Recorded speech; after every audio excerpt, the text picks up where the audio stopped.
It's that special time of the year again where I pull out the old 10-year-old web camera, hence why it looks so very bad, and display my ever shining scalp as the years go on to bring you the games I didn't play of 2022. This, is the drum roll, fucking hell.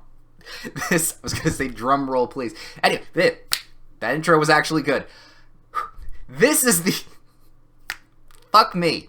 This is the list of games I did play this year, or didn't play, but really wanted to this year. And it's a shorter list than most years, 5 and 4. Guess which ones those are. Yay. But I also have some honorable mentions here and there. So, let's get into it with the usual didn't play. Kicking things off, we have the number 4 spot this year in the games I didn't play with The Past Within. Now, this is a Rusty Lake title, and if you do not know, I have played, well, every, barring this one, obviously, Rusty Lake themed game. That's Cube Escape, Paradox, White Door, all the other bits and pieces in between. I got them all somewhere in a playlist on the YouTube channel here. Go check them out. It's really cool because the Rusty Lake is a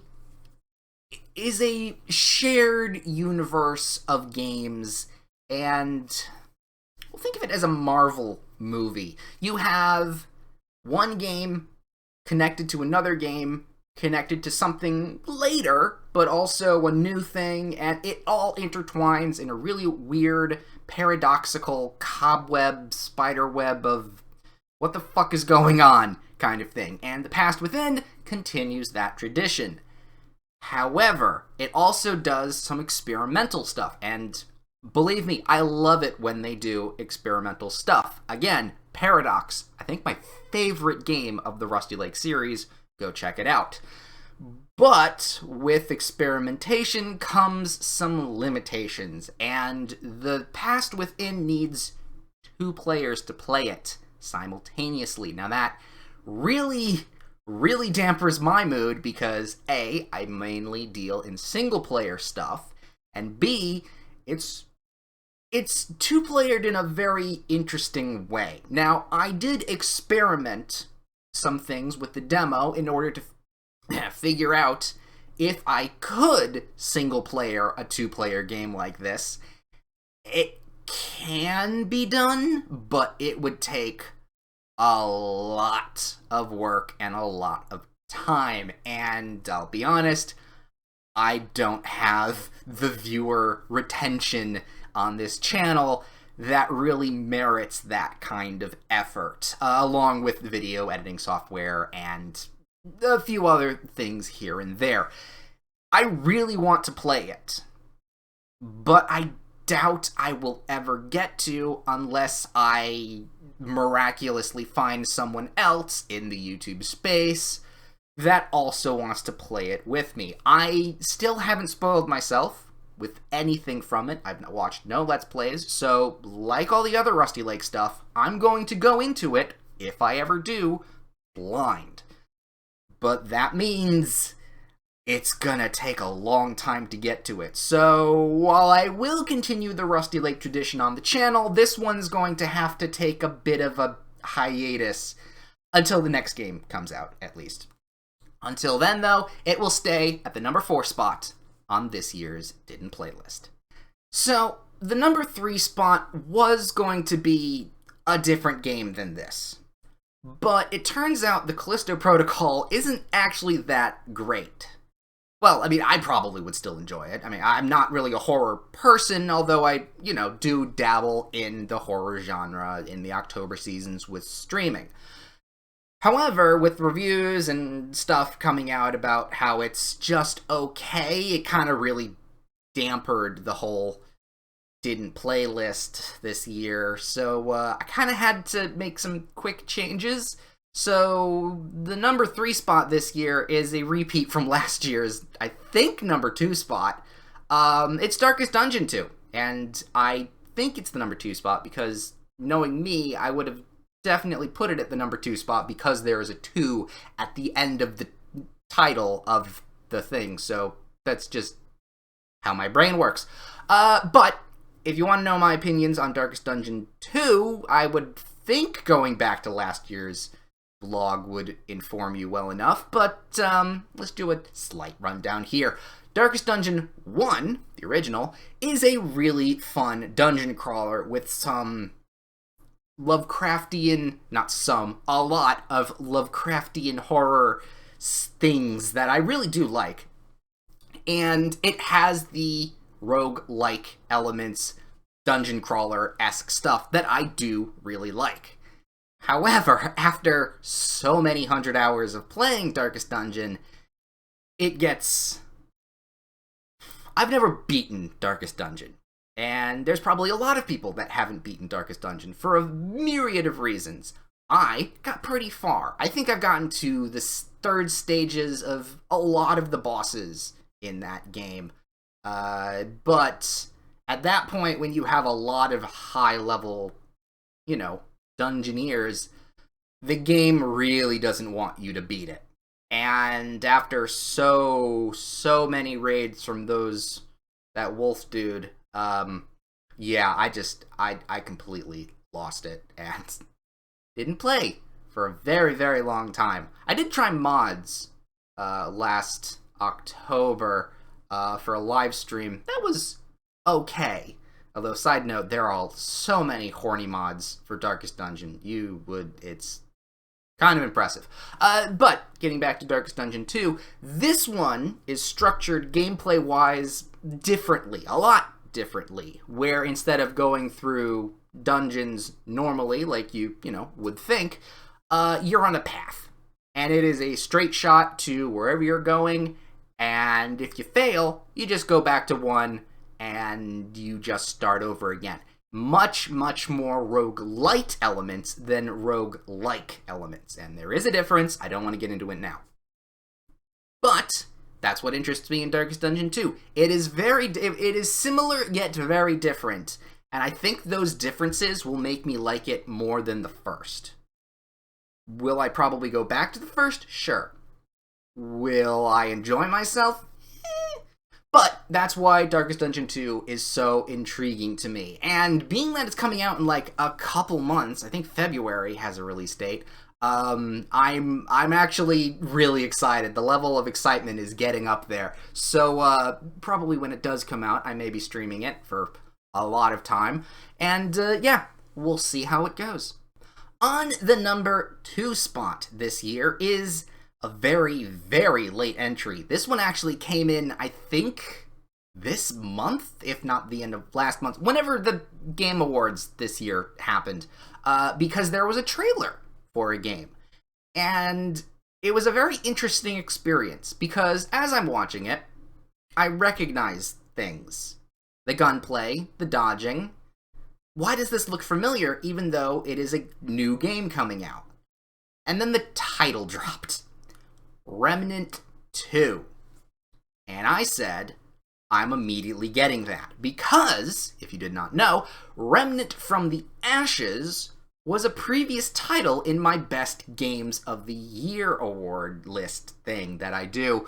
Either last or the year before that. Either way, an amazing game that was marketed so poorly, because it is a absolutely lovely gem of a game. It is a little rough in some places, but hopefully, fingers crossed, they'll fix it in 2. Remnant from the Ashes was deemed a Souls-like game with guns, and while that has some, truth to it, it is absolutely not a Souls-like. It is more a Diablo-like, and I think if people understood that a little bit more, they'd be more interested in playing it. With that said, if you are interested, go play it. It's amazing. Remnant 2, however, now that I know that I like Remnant, I'm definitely picking this up, because not only was the gameplay really fun of you gaining skills as you play along, you finding cool guns and getting cool guns depending on how you beat the boss, and there being a lot of mini and major bosses and really interesting worlds to discover. The trailer of Remnant 2 looks really good. So I'm thinking to myself, all right, there's going to be new bosses, new guns, new powers, really cool looking worlds. I wonder what the story's going to be like, because the story was kind of interesting. Oh, damn, I'm getting Remnant 2 whenever it drops. And this one made me really excited, since also being number 2. And also, like I said, number 2 goes on the number 2 spot. It always does. At least I think I said that. I could have edited that version of the take out. We'll see when I'm editing this. But yeah, on the number 2 spot this year is Remnant 2. Hopefully next year, or I think it was a quarter something. It was coming out in the something quarter of next year. So yeah, more information on that.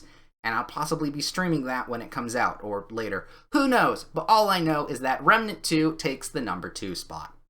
Finally, at the number 1 spot of my didn't playlist, we have, well, something I've been looking forward to and dreaming of for a very long time. So long, in fact, that I didn't think I'd be able to actually play something like it again. See, I have an odd little collection of actual physical games stuff. You know, I'm old. So I have a little bit of a weird library of things. More specifically, my Wii games, because there are some odd little trinkets and baubles in there. Deadliest Creatures, Spectrobes, bunch of other stuff. Elebits, although that I think came with the Wii. I don't remember. Trying to read it from here. Oh yeah, the Dead Rising Chop Till You Drop. I actually liked it, but there's many reasons for that. Anyway, the point is that there is a game in my collection that is probably the gem, the actual game that I think is my best Wii game. And I really, really love it.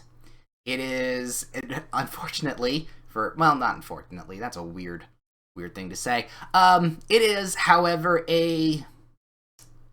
what's the word I'm thinking of? Tie-in game? I don't know. Off the top of my head, I can't think of it right now. But the point is that I got it. I loved it immediately. And did some research. Apparently, there's others like it. But it never released in the West. Ooh, hints. And I wanted to play that kind of game again and again and again. And I wanted to play the series. Unfortunately, that didn't come to the Wii or any other console. So that dream died. Cut to, I don't know when, something very similar emerged in Steam. And, the spark of hope reignited. This, the number 1 spot, is One Piece Odyssey. Now, brought it over with me. One Piece Unlimited Adventure. God, Nico Robin has a huge bust in this image. And we don't complain. Yes, One Piece Unlimited Adventure was an odd little title because, well, it was kind of Warriors-like, but it was also more exploratory-like. You fought bosses in major character moments. You collected resources to upgrade your crew's powers. I loved it. As an anime tie-in video game, it was really, really fun. And there is a series. I think it's the Ultimate Cruise series. Off the top of my head, I didn't research. Fuck it. But again, like I said, didn't come to the West. I think there's some European versions, but semantics. I wasn't gonna ship UK stuff all the way over to here, especially for my Wii. But One Piece Odyssey dropped on Steam, and I saw trailers, and I'm thinking to myself, that looks very familiar to what I loved. Granted, I have no idea if it's actually familiar to, said game over there. But hope still lingers. Now, like I said, love this game. It might not be the best game, but it is one of my favorite games of all times. And if I can get that kind of childhood spark back again, because, we all know that's dead inside of me, we can hopefully play One Piece Odyssey and get that spark back and enjoy ourselves some anime wonder. I'm really excited for it. It's coming out next month. If I get it, well, I probably am going to get it.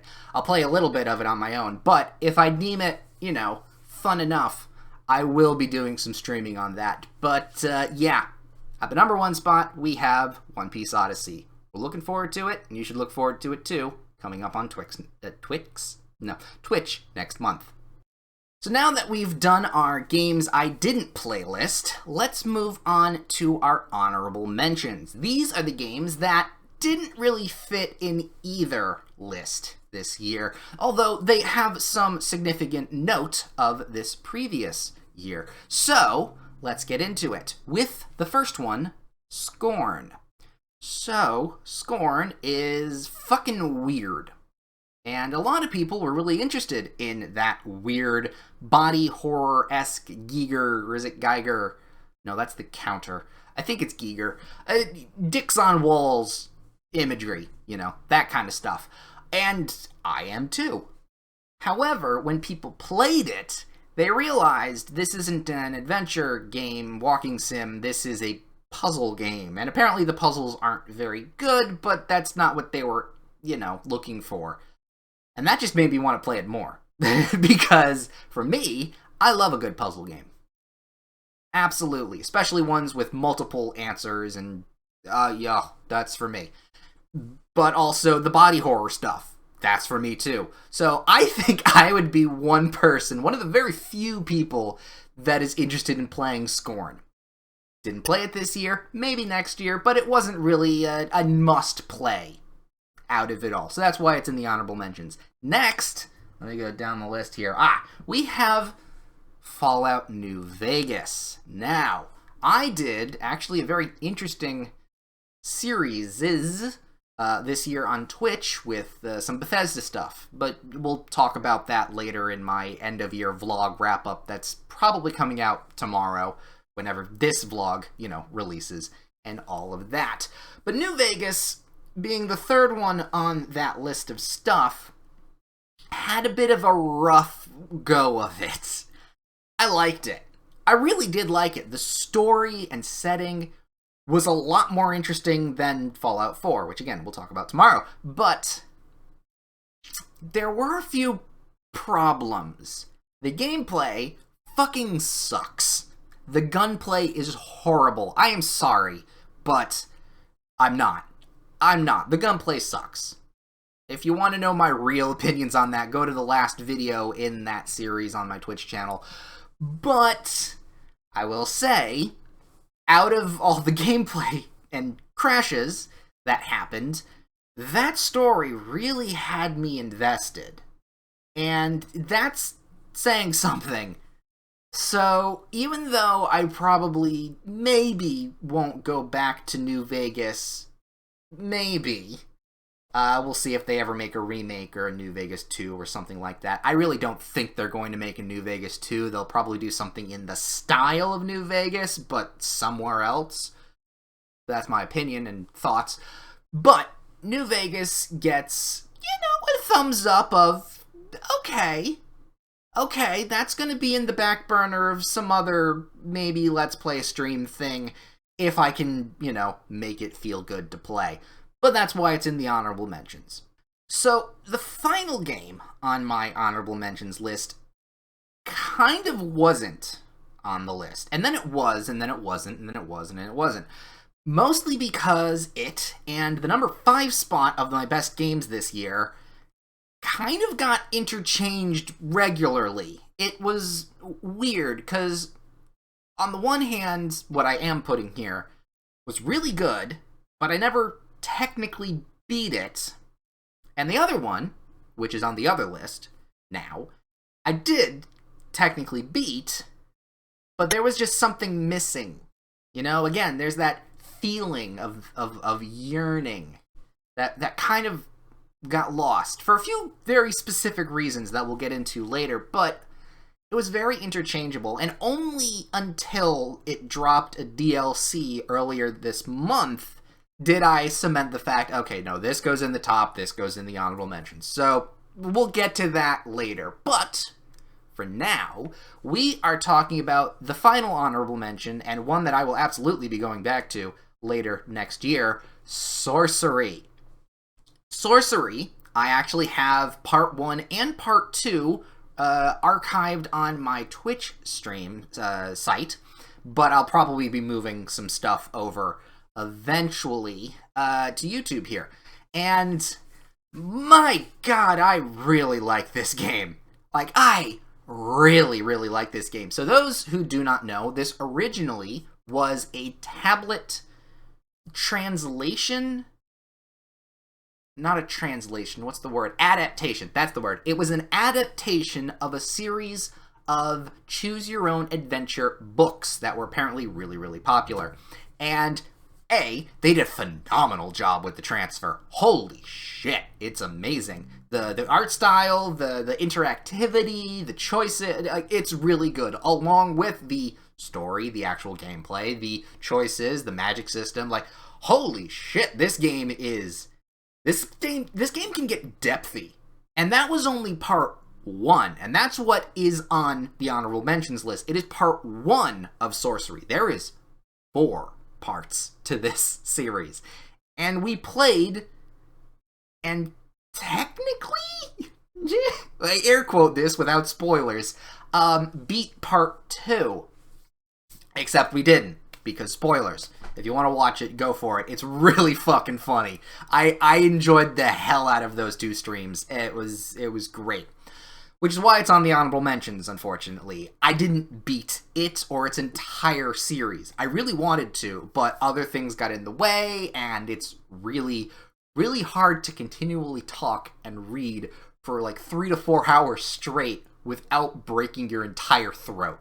So I had to take breaks every other or so, and then I just had other things in planned, and fair point enough. However, the series is amazing, and I will absolutely go back to it because the writing is great, the choose-your-own-adventure aspect, I mean, it's really, really choosy, like, branching paths and everything. This thing is so big, so grand, so depthy. I would love to just replay it again and again and again, even though I had already beaten the first one, because, yeah, it's that good. Because I don't also like that many choose-your-own-adventure games. It can sometimes get a little repetitive, and depending on certain subject matter, it can get, like, wordy and not written well. Characters are and are not likable. It's complicated stuff. But this one was really, really good, which is why I had it thought of being like, okay, I can at least put part 1 in my best games. Then again, I'm kind of counting this as an entire series. It was very on the fence, again. So that's why it is on the honorable mentions list this year. However, it absolutely could stand on its own on my best if I decided to do a 6th category here on the next list here. So, yeah, stay tuned for more of that next year, because we are absolutely finishing that series, possibly multiple times. And now, finally, we get to the best games I did play of 2022. Now, of note, they did not have to come out this year. I only had to have played them first this year. So these are some games that have come out years prior or this year in total. Either way, these are some fucking great games that I am gushing, or going to be gushing about. And let's start with that odd possible honorable mention, number 5, Vampire Survivor. Now, Vampire Survivor took the internet by storm for a few, well, actually, not just a few, for a lot of months. It was top streaming on Twitch, and for understandable reasons? If you don't know what it is, A, why are you living under a rock? And B, let's get into it. It is a let's see here. Wave-based roguelite shmup survival game. Yeah, I think that's what it is. Wave-based, can't forget wave-based, that you play, that is an homage to Castlevania and other Castlevania-esque type series. And, oh boy, it is surprising how much fun you get from it. There are so many layers to this gaming onion that where do I even begin or not begin for getting spoilers, because I'm not going to spoil a lot to this game. Let's start with the basics. You start off with a character, and they have an ability related to an item, right? Fair enough. That item does an action, and with that action, you defend yourself. Simple as that. You are then moving around a almost endless board, and creatures are coming at you, and you have to defend yourself while also leveling up, collecting more items to do more specific jobs and stuff to defend yourself in order to last 30 minutes in this stage before death comes for you and rips out your fucking spine. Although, that doesn't always happen. This game has an absolutely wonderful gameplay loop of pick a character, play, discover, get gold, unlock certain things and other characters, continue to play. It is so simple. It can almost be idle game-esque, although it doesn't start off like that. You can get really powerful and make it an idle game, which is really fucking fun. But it is, it grabs your attention. You need to pay attention, but it's very soft, easy to understand. At least for the beginning. Because this game hides so many secrets. And that is the real game. You can have the gameplay be, the fun survival aspect. The game itself is finding all of the secrets. Item combinations, unlocking secret characters, finding so many hidden Easter eggs and whatnot. This game is, at the moment, I believe, when I got it was like $3, but now it's $5. It is $5 of hundreds of hours that you will play. It is great, it is amazing, and if you are looking for a very light, digestible, fun experience that, isn't a time waster, it doesn't waste your time, it respects your time, and your progress is noted, but if you want something, to play while, podcast or other video things in the background, this is absolutely worth your time. Now, that doesn't mean it doesn't come with some problems. I specifically have two. One, very nitpicky. The second one might not be so much. No, but the first one, which actually can be very much fixed, it gets very busy. If you are able to get to that 30-minute mark, you are going to have a cacophony of visuals on the screen. And if you, rightfully so, have epilepsy or some sort of visual problem, it even warns you at the beginning of the game in the loading screen. This game is a fucking mess.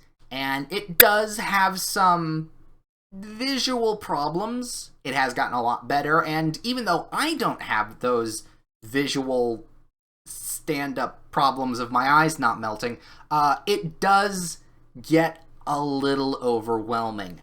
That's understandable, that's kind of the game, but if you have problems keeping an eye on certain things, it could be bad. I personally have a problem finding the mouse, because I use keyboard and mouse to play the game. Keyboard, fine, whatever, doesn't really matter. But when I need to click on something, or pause the game, or, do some sort of tiny thing, you cannot find the mouse at all in the mess that is the screen at a certain point. They should, I don't know if they will, but they should make the mouse, or the mouse icon different shapes or make it very distinct so you can at least identify where it is, even though it's not going to be in your face all the time. Minor complaint on my end. Totally minor. However, the second one is a little bit less of a minor, and actually the reason why this could have been honorable mentions. So, save games. The game only has one save file. And to some, that's fine. To others... Okay, let's compare this to Binding of Isaac for a minute. Okay? Binding of Isaac is actually extremely similar to Vampire Survivors. Is it Survivor or Survivor? I could say Survivor, whatever. It has hundreds, if not thousands, of unlocks, character-wise, item-wise, bosses, stages, everything you can imagine you can unlock in that game. And that is the fun of that game. It's being skillful and item unlocking. And when you get 1001% in that game, you feel accomplished. However, you don't want to delete that save file. Instead, you move on to save file 2, and after that, save file 3. And then at that point, you feel a little bit more comfortable deleting save files, but you have your original save file to look back on and be like, yeah, I did that. Vampire Survivor only has one save file. And to me, that is a very big oversight in the game mechanics itself.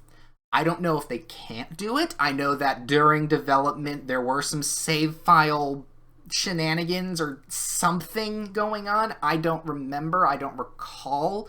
I could be spouting things that they have already discussed.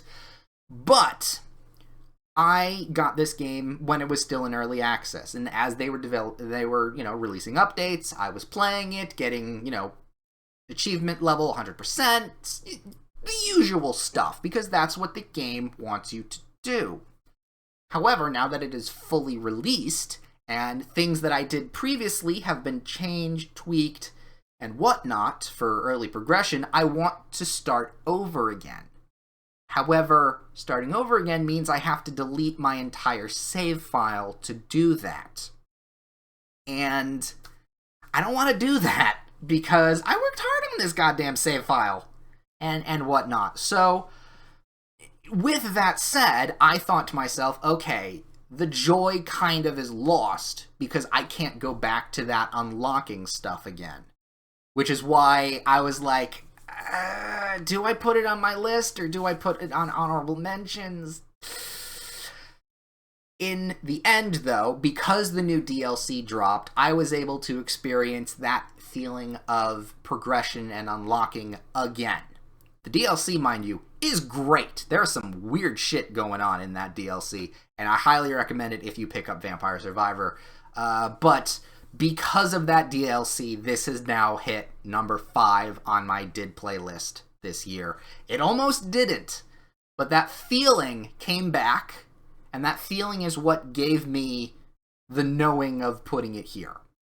If they, in the future, do put multiple save files, it doesn't have to be much, just like Binding of Isaac level 3, 1, 2, 3, and then I can delete the third one every now and then, I will be happy.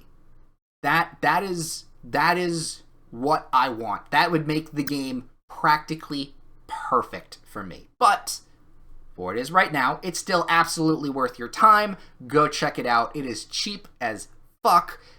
You have no excuse not to. That's why it is also on the number 5 spot. Next up, we have the 4th spot on my games I loved this year, and it was, among quite a few other titles here, very surprising, because I didn't technically, go out and search for this and buy this myself. So, obviously, being a not wealthy video creator, content creator, and Twitch streamer, that's been doing this for way, way too long, you need to cut corners. And if a game is given to you for free, who are you to complain, really? And the Epic Store releases a lot of free games. Say what you will about their practices or whatnot, they have some very interesting titles for free that they give out.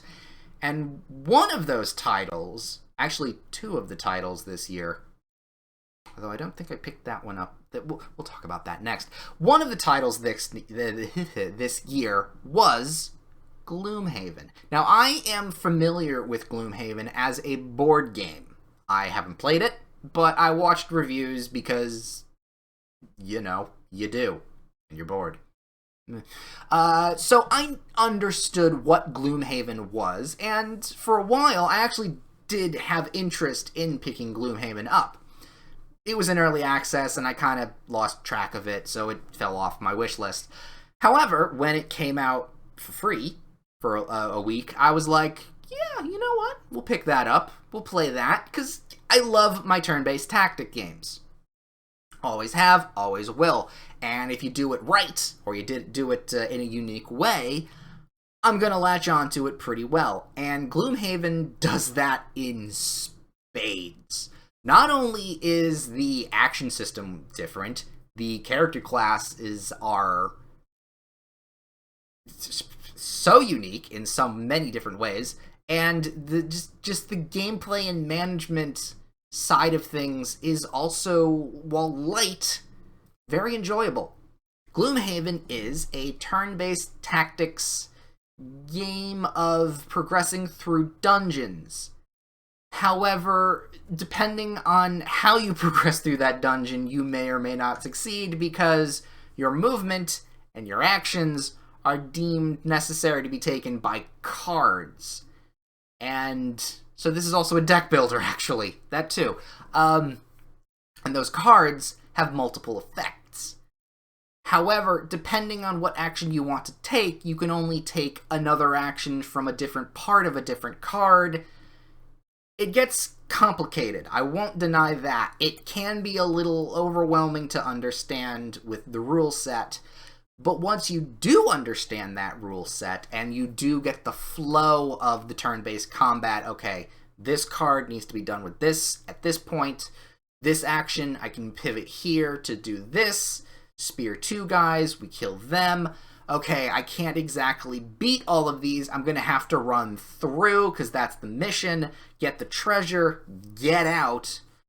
There's a lot of strategy behind this game, and oh my god, I love it so much. The art style is a little rough. I don't know if that's graphics or whatnot, but I still absolutely love it. The character design and the classes are, like I said, so unique and, you know, so secretive, because that's kind of the fun. You're not supposed to know what you're getting into when you start or continue the game. That's half the fun.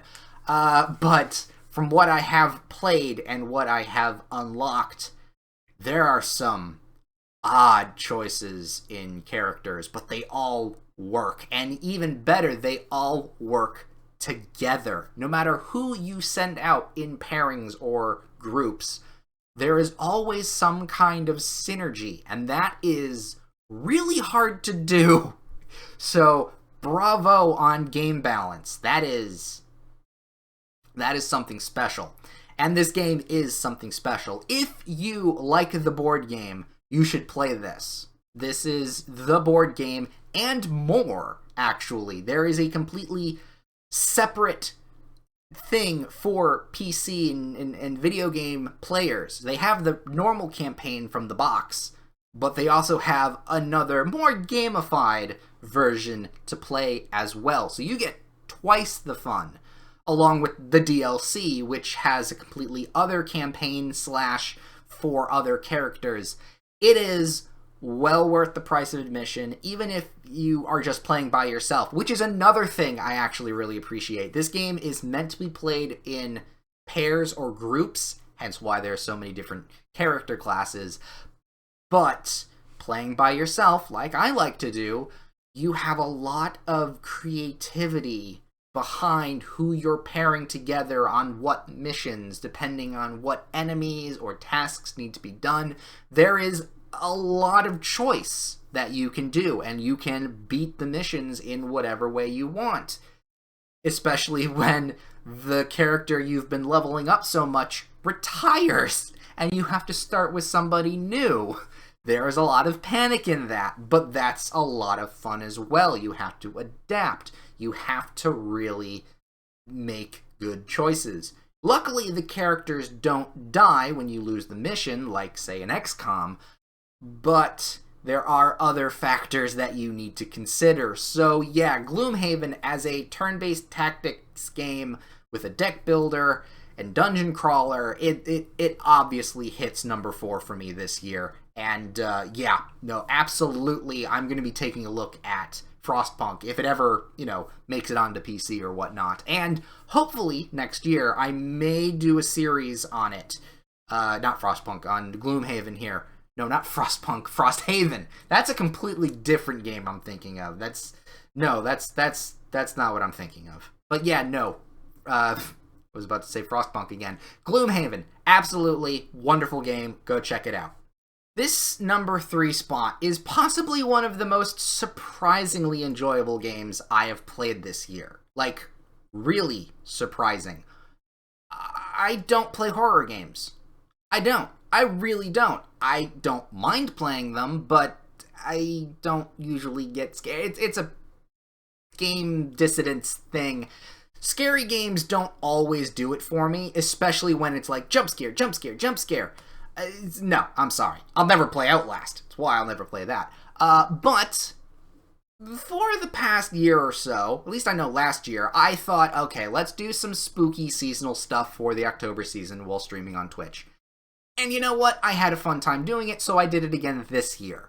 So this year's game that I was, building up to be the horror game of the season really surprised me. Not in just because of the scares, but also in how much I just love it. The story is amazing, and that is the key thing here with me in horror games. If the story can really grab me and make me push through the kind of good, kind of bad horror stuff, then you have my attention already. But with that said, the actual horror part of the game also was really entertaining. And I got so many good, scares, real, scary scares, and actually some really funny moments that I kept thinking about it after playing it. And that's why at the number 3 spot this year, we have Amnesia Rebirth. Now, let's go a little bit into what this game actually is. Obviously, it is the 3rd sequel, although I don't know if Machine for Pigs really counts, to the Amnesia series. The trapped in a castle, darkness encroaching, you're going mad, and you don't know why, because you don't even remember your own name.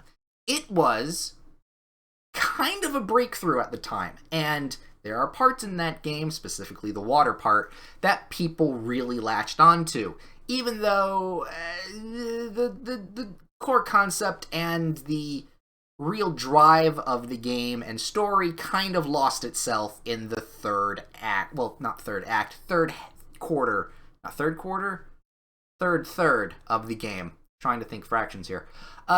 So, while that game was really good, it kind of has a lot of stereotypical stuff in it. And it's fine. It's what horror kind of does. Amnesia Rebirth comes out, and people are like, holy shit, this is really good. I obviously am never going to play it. Cut to this October. Yay! I am playing it, and I really like it. For starters, the Amnesia mechanics of shadow and light and going crazy and forgetting who you are is somewhat revamped and makes more sense, especially in the long-run story aspect and finding out what the hell happened to you and your plane crash. You have the character themselves, who is actually a character and not just a blank slate. They have goals, ambitions, loves, and so much else going on with them, along with the other cast of characters that are obviously all dead at the end of the story. Spoilers for that. That's not the big spoiler, trust me. But as I'm playing this, I actually have a reason to play because I'm invested in the story. And the game continually changes as well, whereas the first Amnesia, you're in a castle, and then you move on and you're in a castle, and then you move on and you're in a castle. Whereas this, you're in the desert, and you move on and you're underground, and you move on and you're in an old army base from an old World War or something. And then you move on and then you're in another dimension. And then you move on and you're in another interesting place, and it keeps going and going and changing. And the story ramps up. And the gameplay also kind of... It stays the same, but varies it up very differently and very minutely. It kept my interest throughout the entire game, and I did not, bar from a couple things that happened towards the end, loved it. Like, there were some specific enemies that I didn't exactly like, but it was very few and far between with that, so I was able to push onward. But my god, every time I think about Amnesia Rebirth, I think of two things. One, the door joke. That was an amazing moment of nope. That was one of the best things I think I have done in a very long time. And two, the actual ending itself, bar from maybe getting twitched TOS'd. Fingers crossed, that still doesn't happen. But in general, if you're looking for a good horror game that also has an amazing story behind it that you will be invested in towards the end, or two out towards the end, yeah, Amnesia Rebirth, highly recommend this game. And this is coming from someone who doesn't normally like horror games. So, yeah, very fun game, very surprising twists and turns. It's really good, and that's why it surprisingly gets the number 3 spot on this year's list.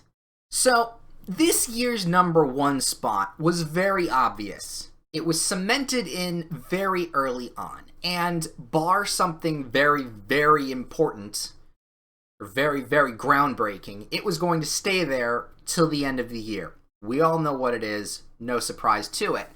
However, that made the number 2 spot this year a very difficult one to choose, because I had to think, okay, if the number 1 spot didn't exist this year, what would be the number 1 game that I had played?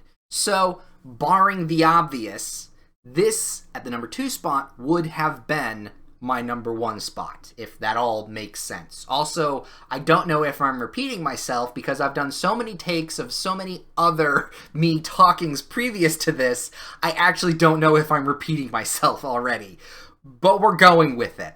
So, at the number 2 spot this year, which would have been my number 1 spot, is PlateUp. This was a joy to find, to play, to experience, to break down. Because I don't normally break down games while I'm playing them in not just an entertainment way, but also a gameplay way. There are some interesting choices to be said under the hood of PlateUp. But, if you're not familiar with it, let's get into it. This is a roguelike, it's kind of a roguelite, but actually it's more of a roguelike restaurant management game where you are the person who makes the food, serves the food, and cleans up all the filth on the floor. There is so much filth on the floor when you play this game. It is absurd, and it is amazing. I love my roguelike light games, and this one was deemed very unique. However, there was trepidance and caution. Trepidation in me picking this up, because it was a multiplayer roguelike game. Now, I, again, tend to stay away from multiplayer games because there's a few reasons. One, single player. Don't play a lot of other games with other people. My friends do their own thing. I do mine. They don't really mesh into this space, being, whatever. But also, certain multiplayer games don't balance for single player. Some I don't expect to, obviously, because that's not their goal, but some tend to cater that way. Most don't succeed. Example, Left 4 Dead. That's a multiplayer game that you can technically play on your own because the AI, does their own thing, and it's not very good. I'm specifically saying Left 4 Dead 2. Vermintide 2, I played this year also, actually did an okay job with its AI, but you really have to play it with multiple people if you want to progress in higher difficulties. Which is a shame, because I actually really did like Vermintide 2. So, multiplayer roguelite, I'm kind of hesitant, but as I was watching some gameplay and experiencing some really funny things, I thought, you know what? Fuck it. I'll pick it up, I'll play it. If I like it, great. If I don't, it's just one of those roguelites that kind of gets, tossed in the do not touch until X number of years later kind of thing. But to my joy and my surprise, PlateUp is so well balanced of a game that it doesn't matter if you are one person, two people, three, or the max of 4, the game still feels the same. And that is really hard to do. Alright? I'm not even going to touch on the gameplay itself just yet. I'm talking about just the balancing for single and multiplayer games. That, in my experience of playing, it hasn't happened a lot. I'm going to actually refer to another game that I have, but I haven't played yet, Overcooked. That has a lot of the same vibes, although it's a very different gaming experience itself. It is multiplayer, obviously, but I always wonder, could I play single player, because it has some, unique stuff. But thinking about it, I don't think it could actually be done in single player because of how many moving parts there are. It just seems very impossible. Again, haven't played it, might next year, who knows. Overcooked has those same kinds of mechanics. You have to prep food, cook food, serve food, clean up after yourself. All that stuff, that is the micromanaging, that is the, hey, one person does this task, another person does this task. It's there. However, PlateUp gives you the tools to not only do that by yourself, but streamline it, and also enough leeway in balance and customers and serving time where you can't even tell that this is made for a multiplayer game. So if you're someone like me that loves this kind of stuff but doesn't have friends to play with, PlateUp is amazing. You should go and check it out. With that compliment said, let's get into the actual gameplay itself. You run a restaurant. Simple as that. And as I've repeated now for the third or fourth time, you make the food, you serve the food, you clean up after it all. Simple stuff. But how you do that, and what dishes you have, and the process in which the food is made, that's where the game starts to really come together, or unravel, depending on how good you're at it. Especially, making different meals. You start off with a randomly generated restaurant. Small, large, different themes, you name it. And then you choose a dish, be it breakfast, pie, fish, burgers, and hot dogs. The list actually goes on for many things, not even starting with. You bring that recipe and that, kitchen layout to the game.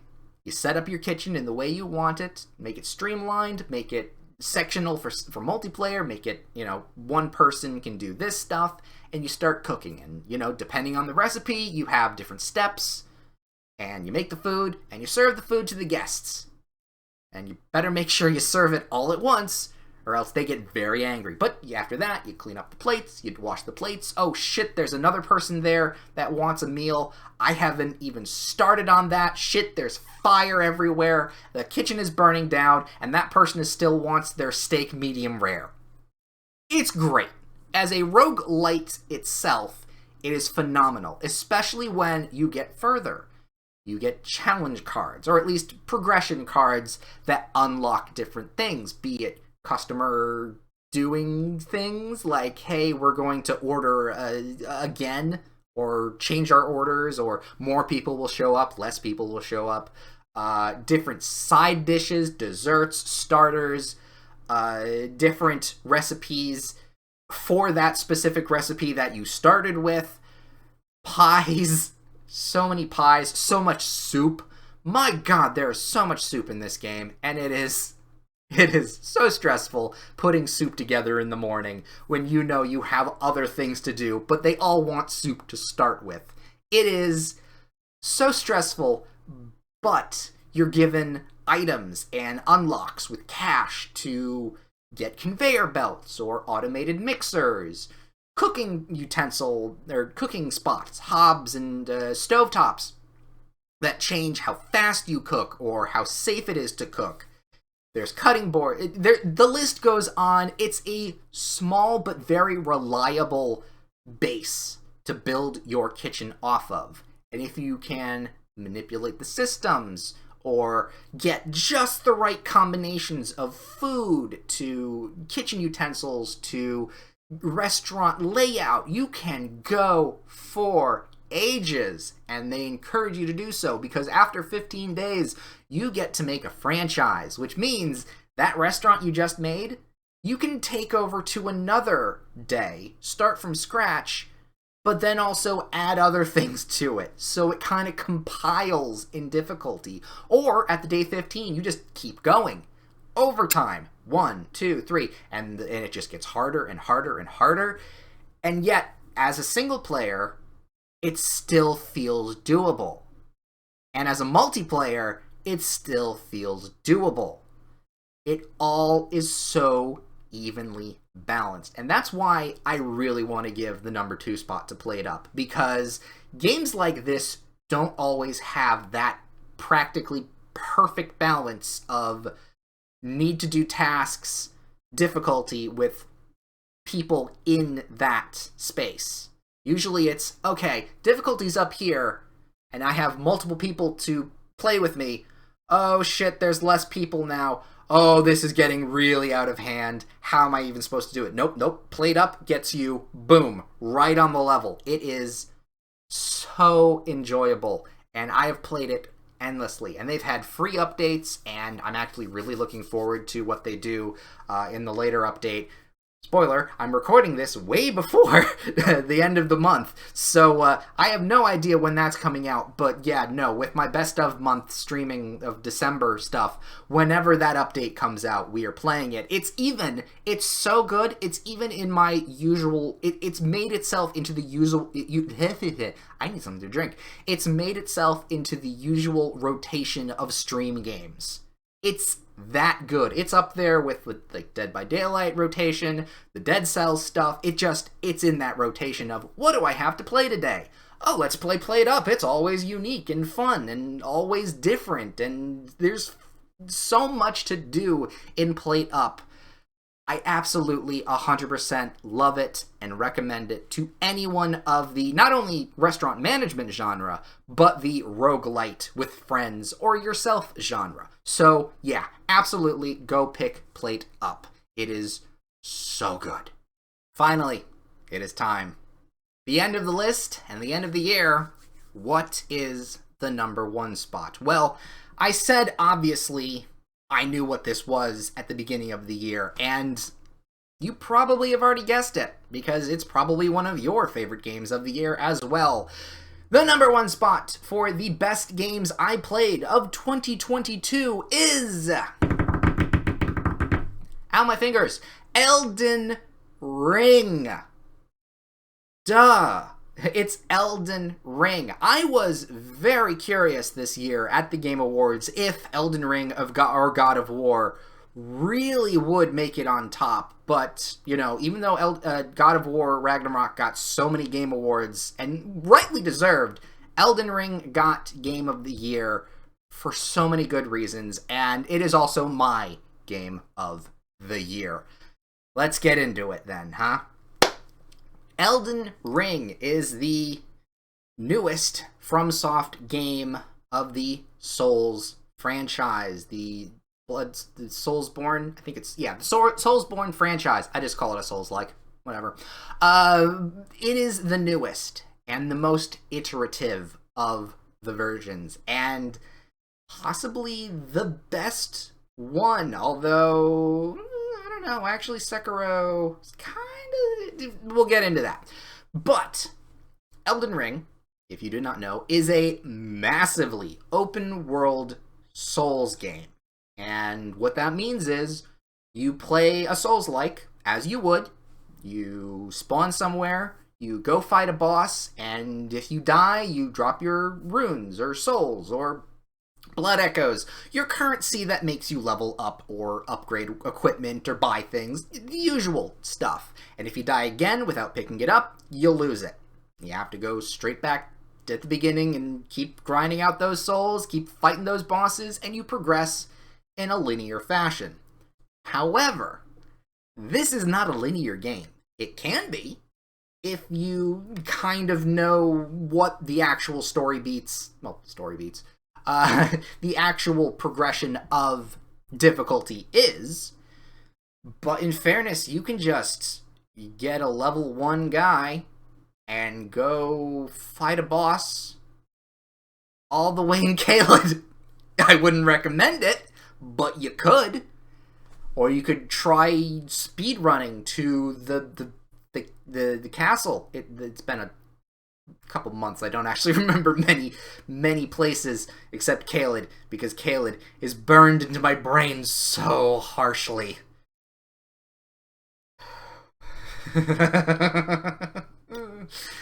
The game is amazing because it rewards you for curiosity. That, I think, is the big takeaway of Elden Ring, and the thing that everyone really was surprised about. Usually, in open-world games, they are just set pieces in some cases. There is a location on the map that has a point of interest, but things in between those points of interests don't really matter that much. Sure, you can get some resources here and there might be some enemies, but in general, exploring is encouraged, but not entirely beneficial. There are games that do this. I'm going to actually say Fallout 4 does this quite well with its looting system and resource management and gathering and stuff. But Elden Ring is a first in its kind because not only does it make you say, hey, what's over that next ledge? It says, hey, I know that next ledge that you were going to really isn't important in the grand scheme of things, but good on you for going there. Here, have this kind of important resource that you need. Or this really unique weapon that you can only find here. Or just, hey, just a lot of runes to level up. Or this is a story bit, or a character. Any direction you go in Elden Ring, you will find something. And it has general importance. And let's not even scoff at the fact of the world itself, let alone what you find in it. It is so beautifully crafted, from starting area to hidden areas to everything in between. You will never really get bored of the sights. It is beautiful and horrifying at times, and unique. It's such a unique experience. There are games that are genre defining, and that was, originally Demon Souls and Dark Souls that made the Souls franchise. Then there are games that are iterative of those series, Souls-likes. Some Lords of the Fallen, actually, what was the Fallen 2? Coming out whenever, is an iterative, as an example. Just the first one that popped in my head. But then there are games that come along once in a blue moon in gaming history that literally redefine gaming. Pong, amazingly enough, was one of those games because, it was the first of its kind. Tetris was also the first of its kind in that sense. I'm just going back way too far. Metal Gear? I don't know. There are games in gaming history that are the crux, that are the linchpin lodestones.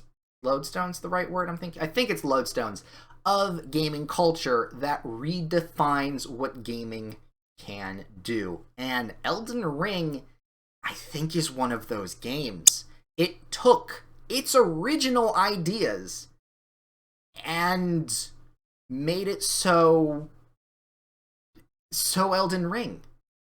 Now, currently, futuristic games are going to try and emulate that. We already see the open world genre really coming back in a bad way in some cases. I'm looking at you, Pokemon, and a little bit of Legend of Zelda. Let's not get opinionated here. But Elden Ring is going to be that game for generations to come, until the next game for generations to come, that redefines certain gaming cultures. And rightfully so, because it is just, it's an experience. It's an experience of a game. And even if you don't like the Souls-like, you can at least appreciate the work and the craft and the time that was put into this game. I certainly do. It's why I loved it so much and continued to play it all the time for a very long time, to a point where it kind of got a little taxing. So, okay, Elden Ring, while being amazing in every kind of Souls-like experience to combat and exploration and just trying out different builds and boss mechanics and just surviving, does have a few flaws. And while most people don't really care about that, I kind of do. The biggest flaw for me is the horse. Torrent is great.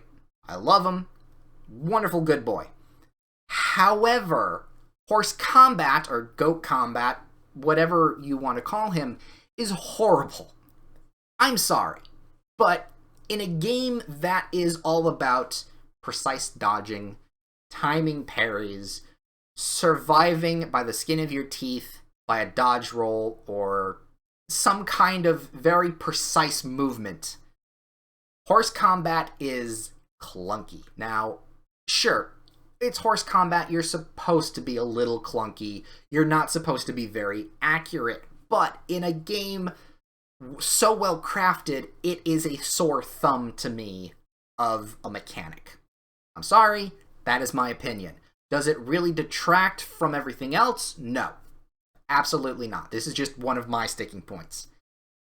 However, the second sticking point is the game might be just a tiny bit too long. So, obviously, let's play the entire thing on Twitch. Am eventually getting around to putting it all in video form on the YouTube channel. We'll talk about that tomorrow. However, at a certain point, and I try not to show it, but you can tell, at a certain point, I just fucking lose it. Not in a crazy way, but in an emotional, oh god, we're still going kind of way. And at that point, I was like, okay, let's just get this over with. It was a bit too much. There was a story beat. There was, oh, okay, this is good. We're going to be finishing up. And then there was like a few more hours left to the game. And I was just, I wouldn't say done with it, but there was like this expectation of done, but it just kept going. It was not the dragon airy, the spinny, spirally tornado dragon place. after the fire giant kind of thing. At that point, I was like, all right, we're doing this. We're burning the tree. Wait, why aren't we back at the tree?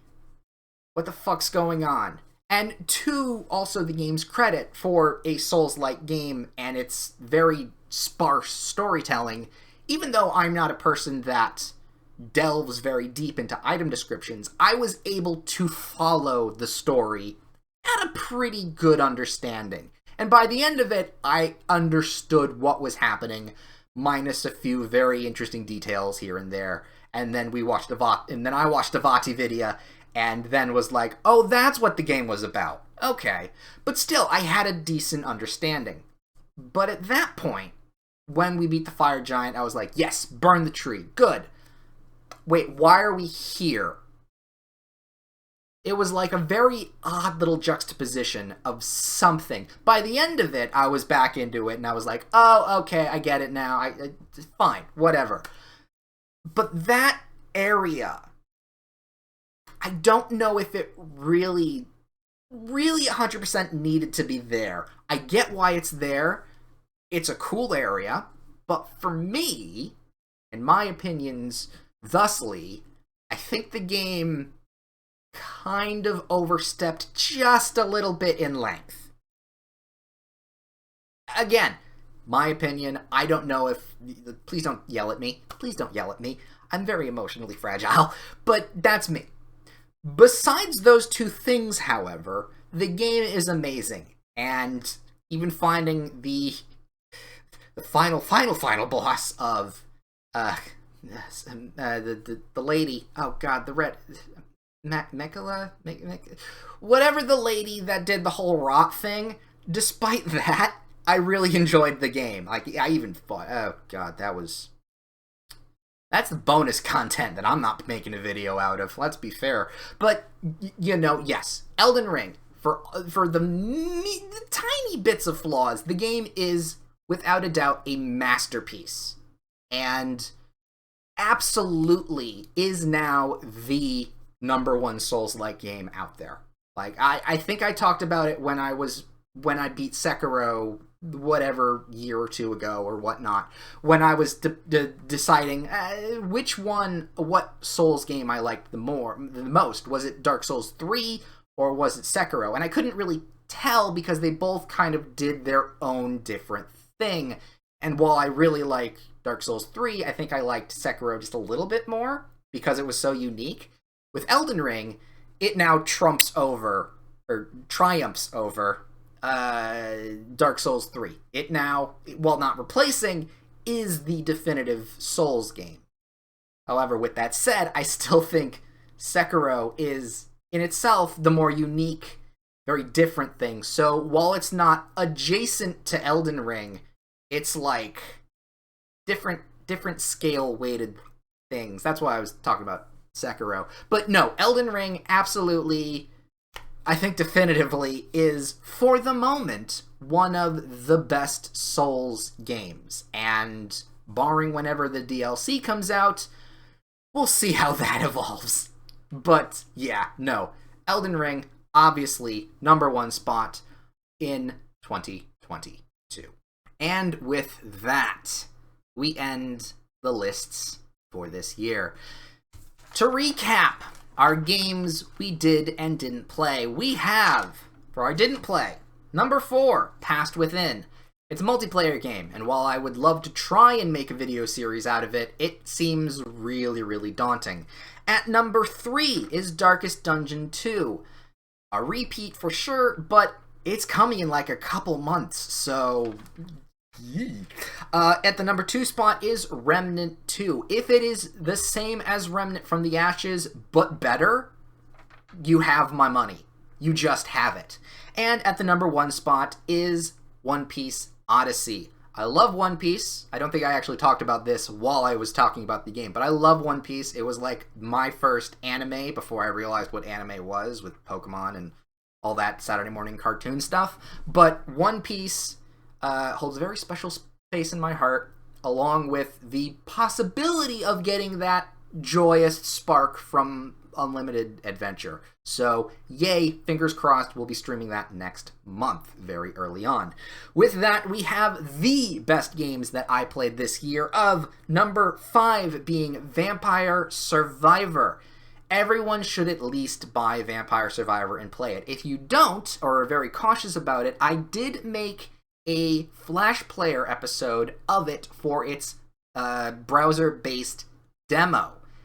So if you're curious and want to play the game to find out if it's, really that good, go check it out. It is, an old version, so it's not, great, but it still gives you the same understanding of what the game actually is. So, yeah, no, well worth checking out.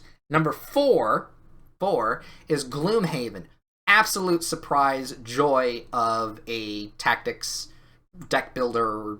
I am very, very invested in the game itself because of how unique it is. Well worth checking out, even if you do or don't have people to play with. Number 3, the surprise of the year, Amnesia Rebirth.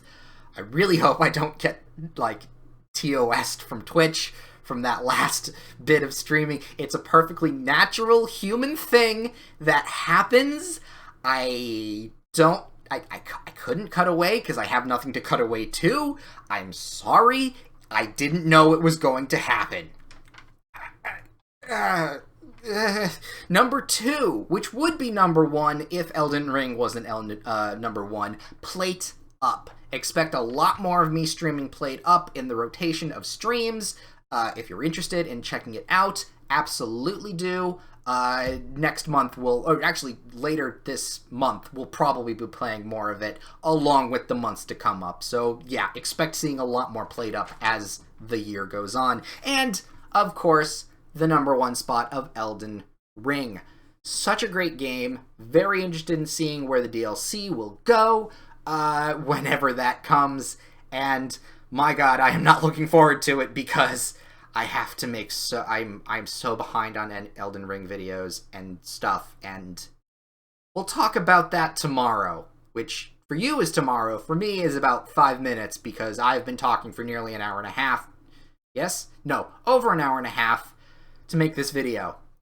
I'm gonna go get something to snack on, and then I'll be doing that and whatnot. So, yay! Hopefully you all enjoyed. I will hopefully see you tomorrow, and next year's best games. What they'll be, I have some inclinations of what could be on the list. Some things we may have talked about this year, some things we talked about the previous years. What those are, I don't remember. But stick around and watch me. I'll probably make videos of it. So until then, Happy New Year!